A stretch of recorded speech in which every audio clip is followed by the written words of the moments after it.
ফাইটটা কিন্তু তুমি সেই রকম করছো, পুরা হিরোদের মতো। সত্যি বলতে এই প্রথম শাকিব খানের কোনো সিনেমা হাবিবের গান গাওয়া শুনে এবং ভিডিও দেখে মুগ্ধতায় বেশি গিয়েছি। এর পিছনে মূল কারণ হিসাবে বলবো হাবিবের গানে শাকিব খানের লিপ সিন না করা, দ্বিতীয়ত শাকিব নাবিলের চোখ জুড়ানো রসায়ন। ব্যক্তিগতভাবে হাবিবে আমার খুব পছন্দের একজন গায়ক হলেও তাকে কখনই কণ্ঠশিল্পী মনে হয়নি। শুধুমাত্র শাকিব খানই নয়, সিনেমার কোনো নায়কের লিপেই হাবিবের গান কোনো কোলাবোরেশন ঠিকঠাক জমে না। একটা সময় এন্ড্রু কিশোরের কণ্ঠে যেমন সিনিয়র আনোয়ার হোসেন, রাজ্জাক, আলমগীররা লিপসিং করতেন, পরবর্তীতে সালমান, রিয়াজ, শাকিব খানরা করতেন, কিন্তু পর্দায় গান প্লে হতো তখন আর বোঝার উপায় থাকতো না গানটা আসলে এন্ড্রু কিশোর গাইতেন নাকি রাজ্জাক, রিয়াজ, শাকিবরাই গাইতেন। এই যে অভিনেতার লিপে নায়কের কণ্ঠ হারিয়ে যাওয়া, এই ব্যাপারটা হাবিবের ক্ষেত্রে সবসময় মিসিং। পর্দায় যারই লিপে গান বাজুক না কেন, গানটা হাবিবই গাচ্ছে, এ ব্যাপারে সন্দেহ করার মতো একজন লোকেও খুঁজে পাওয়া যাবে না।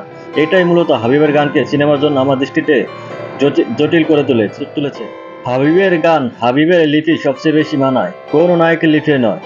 এটাই ধ্রুব সত্যি। শাকিব খান এর আগে একাধিক সিনেমায় হাবিবের গানে লিপসিং করেছেন, যার কোনোটি ঠিকঠাক জমে ওঠেনি।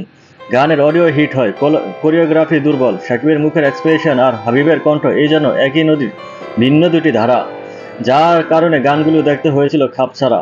তুফানে সেটা হয়নি। এদিকে ফেসে যায় গানটি ব্যাকগ্রাউন্ড মিউজিক হিসাবে বাজানো হয়েছে। অপরদিকে পর্দায় ফুটে তোলা হয়েছে শাকিব নাবিলের খুনসুটি, দুষ্ট মিষ্টি রোমাঞ্চ। নায়ক না গায়কের কণ্ঠস্বরে সংঘর্ষিক যে অবস্থানটা ছিল, সেটা গানে উপলব্ধি করা যায়নি। এরপরে আসা যাক শাকিব নাবিলার ব্যাপারে। সত্যি বলতে তুফান সিনেমার কাস্টিংয়ে নাবিলা আছে শুনে যতটা চমকে গিয়েছিলাম, তখন চিন্তাতেই আসেনি শাকিবের সাথে নাবিলার কেমিস্ট্রি তুলে ধরা হবে।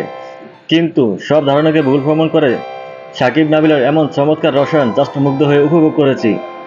ভিন্ন জনরার এক অভিনেত্রী হয়েও নাবিলা যেভাবে কমার্শিয়াল সিনেমার বিগেস্ট সুপারস্টারের সাথে নিজেকে মানিয়ে নিয়েছেন, তা এক কথায় অকল্পনীয়, অনবদ্য। শাকিব খানের ক্যারিয়ারে 70+ সিনেমার এক নায়িকার সাথেও এরকম সহজাত, নজর কাড়া, মনোমুগ্ধকর, রসায়ন সমৃদ্ধ গান খুঁজে পাওয়া যাবে কিনা সন্দেহ।